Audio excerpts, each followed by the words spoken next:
గ్రామం కొత్తకొండ మండలి సింగపల్లి జిల్లా హన్మకొండ. జనవరి వచ్చిందంటేనే కొత్తకొండ ఎప్పుడు పోదామా, వీరన్నకు మొక్కిన మొక్కులన్నీ ఉపయోగి స్వామి ఆశీస్సులు పొందాలి. నూతన సంవత్సరంలో మన ఇంట్లో గ్రామంలో అందరూ ఆయురారోగ్యంతో ఉండాలని, వాళ్ళ కుటుంబ సభ్యులందరూ పిల్లలు చదువుకోవాలి, పెళ్ళిళ్ళు కావాలి, ఇల్లు కట్టుకోవాలి, ఉద్యోగం కావాలని ఆరాటంతో కొత్తకొండ వీరన్న తల్లితీర మొక్కిన మొక్కులు కూరమీసాలు, గుమ్మడికాయలు, కోడగట్టులు, అభిషేకము, కుంకుమార్చన, ఉడవాల బియ్యము, స్వామి గంట దీపాల నూనె పోతే గంట దీపాల నూనె స్వామి వారి యొక్క ఆశీస్సులు పొందడం జరుగుతున్నది ప్రతి సంవత్సరం. ఈ దేవుని దగ్గర ఎవరు వచ్చినా ఏది కోరుకుంటుంది ఏంటిది, మన దేవాలయం దగ్గర తిరిగి అభివృద్ధి చెందుటకు గౌరవనీయులు మాన్యులు పెద్దలు పొన్నం ప్రభాకర్ గౌడ్ గారు రవాణా బీసీ సంక్షేమ శాఖ మంత్రివర్యులు కృష్ణాబాద్ నియోజకవర్గం నుండి ప్రాతినిధ్యం వహించుకుంటూ ఈ దేవాలయానికి దాదాపు మాకు తెలిసి అన్ని పర్టికులర్గా ఇంజనీర్ ప్రాంతం సహా ఒక 100 కోట్ల ప్రణాళిక సిద్ధం చేయడం జరిగింది. వారు నిన్ననే దేవాలయ శాఖ మంత్రివర్యులు గవర్నర్లు పెద్దలు మాన్యులు శ్రీమతి శ్రీ కొండ సురేఖ మురళీధరరావు గారు వారు ఎంబడి వచ్చి మంత్రి గారు ఎంబడి ఇరువురు కలిసి ఈ యొక్క పత్రికా ముఖంగా ప్రెస్ ముఖంగా వారు అనౌన్స్మెంట్ చేయడం జరిగినది.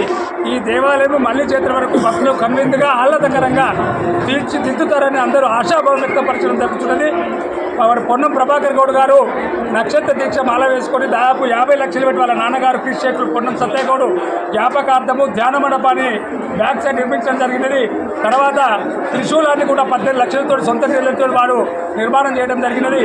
ఇంకా దేవాలయం గుండపై కూడా గవర్నమెంట్ ఫండ్ నుండి పంచాయతీ శాఖ నుండి 10 లక్షల రూపాయలు శాంక్షన్ చేపించి రోడ్డు ఘాట్ రోడ్డు కూడా పనులు జరుగుతున్నాయి.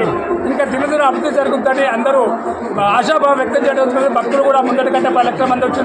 దేవాలయానికి నూతనంగా పాలక మండలిని ఏర్పాటు చేయడం జరిగింది.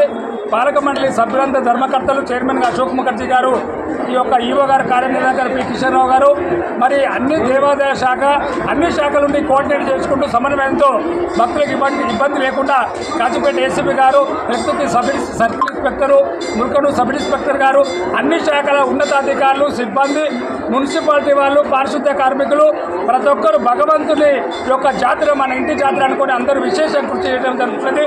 పాత్రికేయ మిత్రులు, ఎలక్ట్రానిక్ మీడియా, ప్రింట్ మీడియా ప్రతి ఒక్కరు కృషి వల్ల జాతర విజయవంతం అవుతుందని ఆశాభావం వ్యక్తం చేస్తూ ఈ యొక్క దేవాలయానికి వచ్చిన ప్రతి భక్తులకు వీరభద్ర స్వామి దేవాలయ తరపున ముఖ్య అర్చక ముగిలిపాలెం రాంబాబు గారు, అర్చక బృందం అంతా వేద ఆశీర్వాదములు సర్వే జలాసుకుని శుభం.